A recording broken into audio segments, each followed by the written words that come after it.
Good morning, class. We begin with the new civics chapter, rural administration or district administration. Now, though I had done this chapter before, last time we did it, but then I'm doing it all over again so that everything is very clearly in your minds what we took up. Yeah, and then since many of the children were offline, were taking class online, so they could not get my recording or they could not get the explanation. So here I begin with the explanation. India is the seventh largest country in the world. It covers an area of 3287262 square kilometers with a large population of more than 100 crore. It is not possible to administrate such a big country from one place. So it has been divided into 28 states and 9 union territories. The states of India of the Indian Union territories have been further divided into districts, which are smaller units. This has been done by providing better administration and better services to the people. There is no fixed size or population for a district. The districts have evolved depending upon the needs and requirements of a particular area. According to Census 2011, there are 640 districts in our country. Please underline that. The districts have been further divided into still smaller units, such as tehsils and parganas, for the same reason as is stated above. But still, a district is a very important unit, so we should know about the district administration. Now, very clearly, you all know that India as a one whole is a country, right? India is a country. Now, many countries clubbed in together, what are they called? Continents. Very good. So the biggest land body is a continent. It is further divided into countries. Clear? Now, each country, let us talk of India only. Now, when we talk of India, the whole country is divided into 28 states and 9 union territories. Now, a particular state, when we talk of, is still a very large area to be looked after, to be administered. So this state is further divided into districts, where number of towns are clubbed in together along with a few villages to be clubbed in, and that area is called a district. Clear? Like supposing this is Uttar Pradesh. My hand is Uttar Pradesh, right? Now we know that certain towns, many cities are a part of Uttar Pradesh. Clear? So we take 2, 3, 5, 6 cities and the small underdeveloped cities and a few villages next to them as one district. Then another 2, 3 cities, smaller villages, we club them as another district. So in this way, the whole state is divided into number of districts based on the cities, towns, small villages, small towns, and those areas clubbed together as under one district. Clear? Okay. So, in the same way, India is such a huge country, such a large and populous country that administration at a state level is not possible. So, states are further divided into districts, and then districts are further divided into tehsils or parganas. Clear? We will be dealing with the district administration. That means in a state, the number of districts are there. Clear? We are going to deal with what administration is done in a district. Clear? Clear to you? Raise a thumb if this much is clear. Moving further, the structure of district administration. Now, a district is a very important unit of administration. The officials who administer is called district collector or district magistrate or deputy commissioner. Now, all these names are of a one person who is the head of district administration. So let us talk about this district administration with its head being, who's the head, what is his name, what do we call him as? Come on. district collector, District collector. district collector,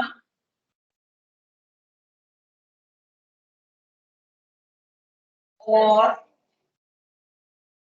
district magistrate, District magistrate.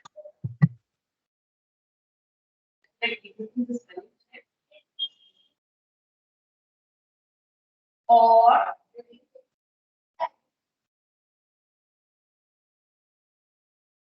district commissioner.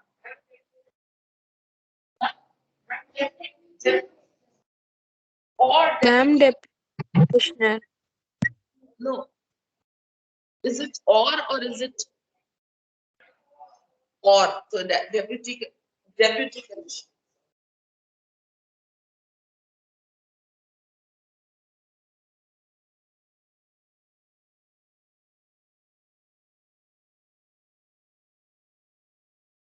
This spelling right. So these are the three names of the head who are in charge of this. Here, district administration is done by here. Now, he is a member of the IAS, that is Indian Administrative Services. Now, this is an exam. It is a proper exam which is held all India level, and the people appointed are through merit. That means if they do the qualify the IAS exam, then they get this post. So these people are very learned people who know the things quite clearly, because if you ask your parents, they will tell you IAS exam is the toughest exam to clear. Okay? So they are the ones who are appointed after the IAS exam, that means Indian Administrative Services. Clear? And is generally an experienced and efficient officer. See, they are telling you also that the person appointed here is a very efficient officer, very learned. Okay? The district collector is in charge of the district. I told you he's the head. Okay? Now, hundreds of officials work under him. A district is also the unit of administration for various other departments such as police, cooperative services, agriculture, education, etc. So there are various departments which run under him, and he's all in all in charge of these departments. He's the head. Clear? Some other important officials of the district are deputy collector, tehsildar, planning officer, superintendent of police, chief medical officer, district and session judge, additional judges, inspectors of school or district educational officer, and agricultural officer. Now, etc. Now, these are the various other people who are the heads of various departments who work under his leadership. Okay, he's the supreme. He looks after various departments. Call it education, call it agriculture, call it maintenance, call it cooperative societies, call it police department. All these various departments, they have their separate heads. But all these heads, they work under DM, district magistrate. Clear till here? Now, we have to be very slow. If you've not understood a word, you let me know. Okay? Because this is the first time that you're dealing with this chapter and these kind of headings. Clear? Now, duties and functions of district magistrate or deputy commissioner, as he is called by these three names. Clear? The district administration performs several functions. Now, the first main function is maintenance of law and order. So let us divide its function. Let us take one of the functions. Is it visible, children?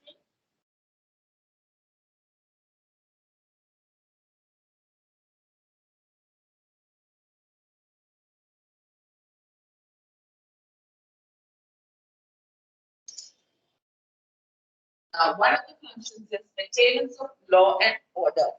Clear? Maintenance of law and order in the district is a very important duty and function of the deputy magistrate or deputy commissioner.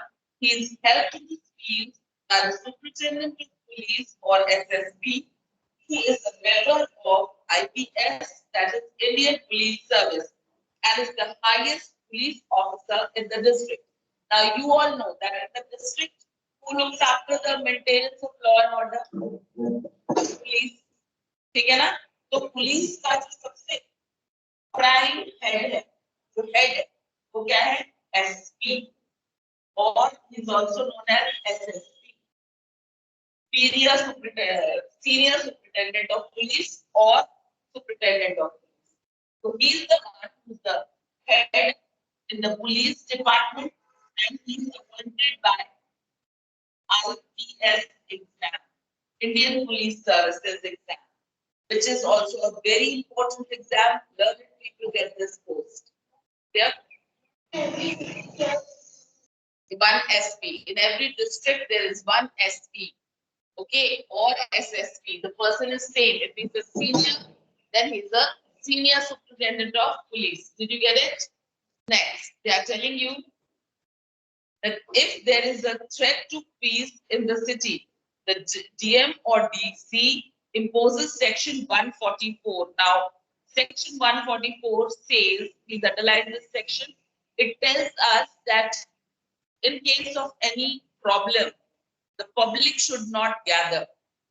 You must have seen how the problem arises when there is a jalouse, when there is a fighting, people gather and throw and they fight, right? So this section 144 is put immediately. And what does it do? It says that no more people gather. So it is a situation of a curfew in the streets where the people are not allowed to come out of their houses. Clear? So this section is imposed by the district magistrate when he sees that the city is undergoing some problem. Clear? Like in the COVID time, you must have seen people were gathered. It wasn't.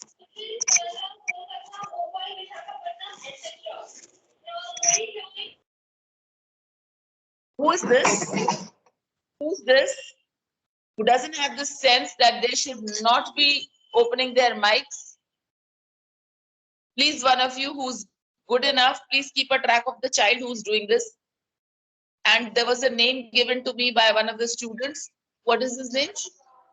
Shaurya Agarwal. You better watch out. If next time you try to terminate the call or you join your own call, I will definitely not tolerate this.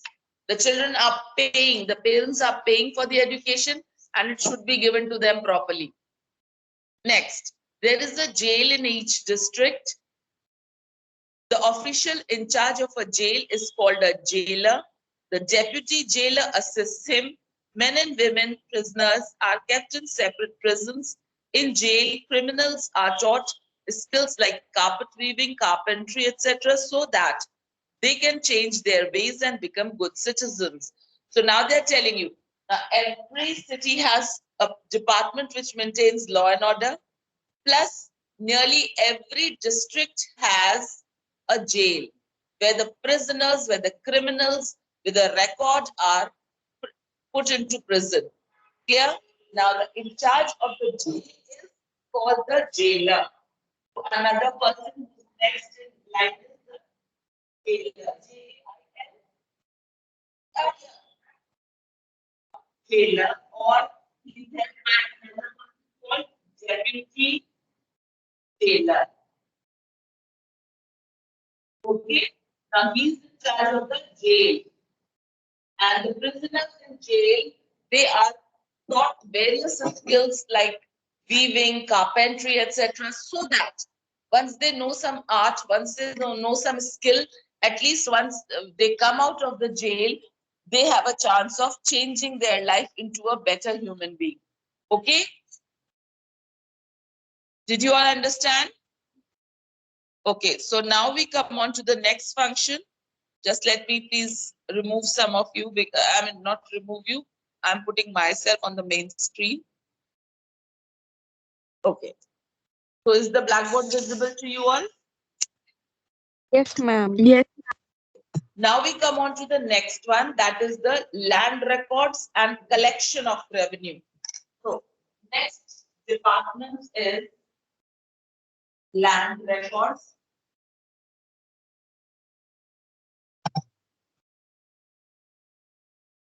plus collection of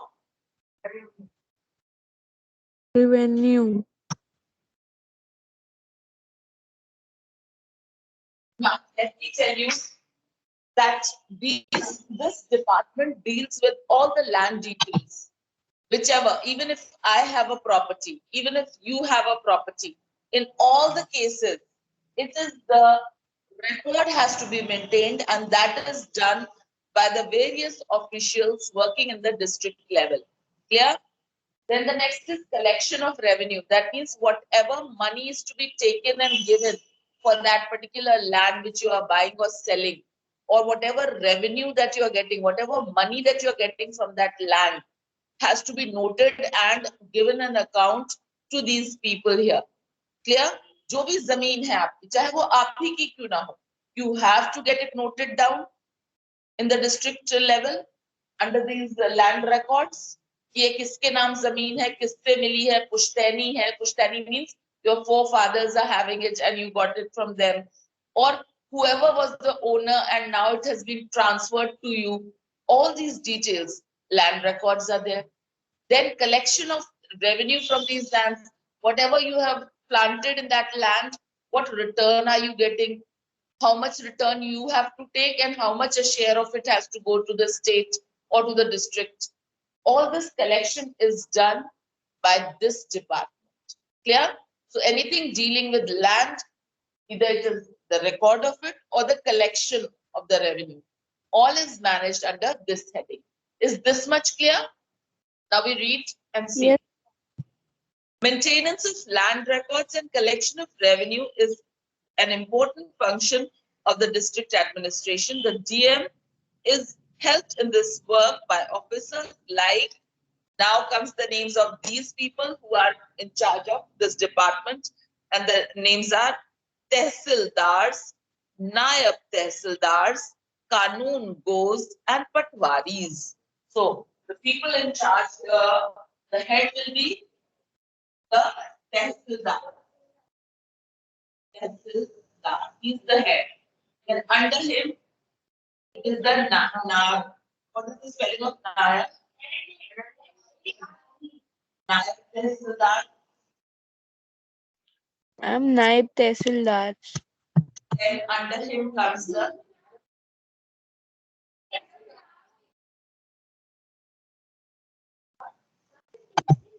Ma'am, Kanan Goose. PA. Then it is Patwari. Patwari. After coming to Ma'am, Patwaris. Ma'am Patwari.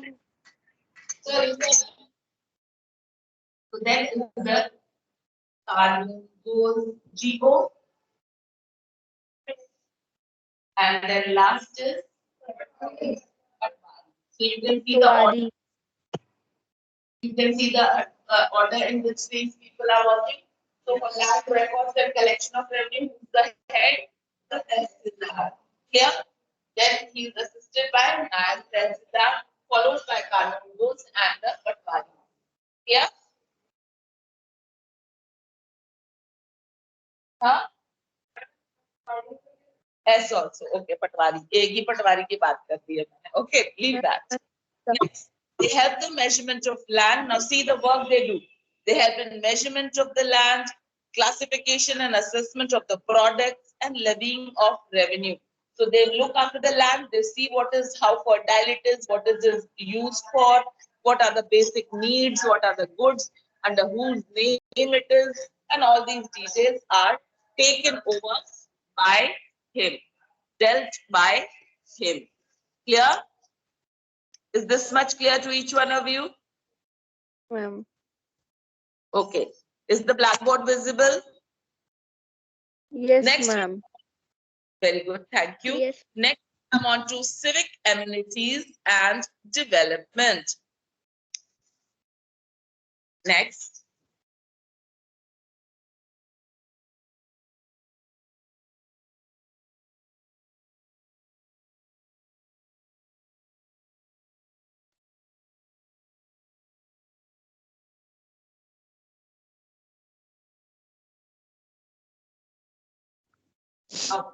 Before I move on, I should explain this term to you. Civic amenity, that means the basic. Civic means जो basic चीजें हमें चाहिए, पानी, बिजली, खाना, right?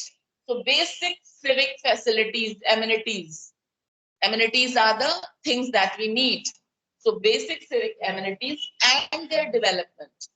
That means they are to be looked after. A simple example, you all must have seen the Sulabh Shauchalayas at regular intervals where there are bathrooms and toilets available on the streets at a regular distance.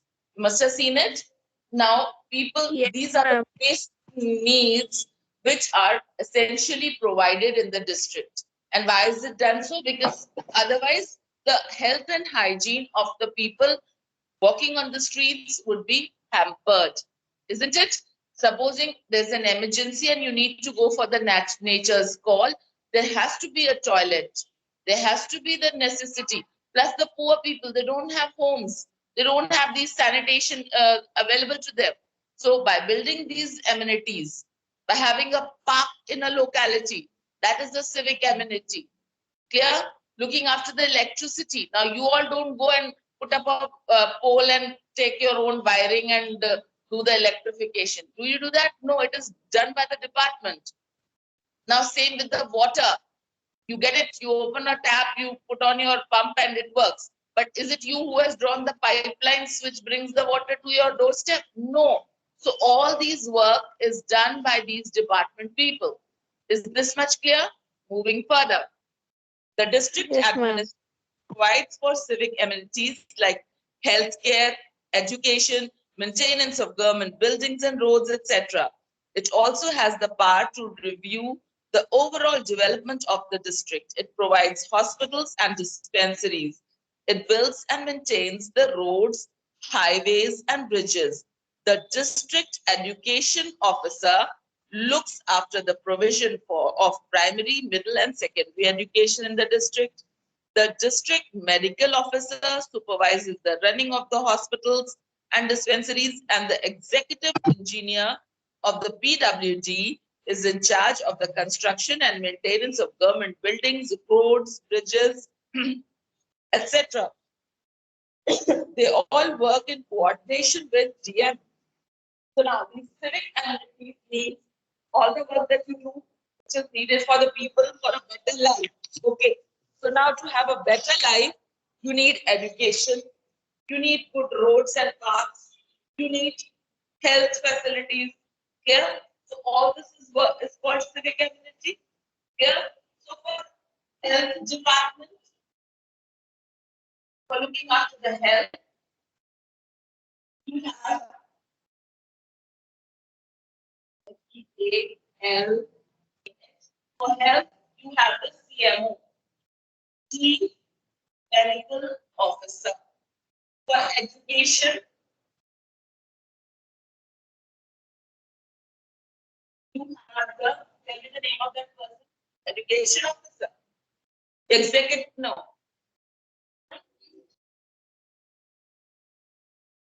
DMO. District Education Officer. District Education Officer. So DO, and here it is CMO, it is the District Medical Officer. DMO. Okay? DMO. Clear?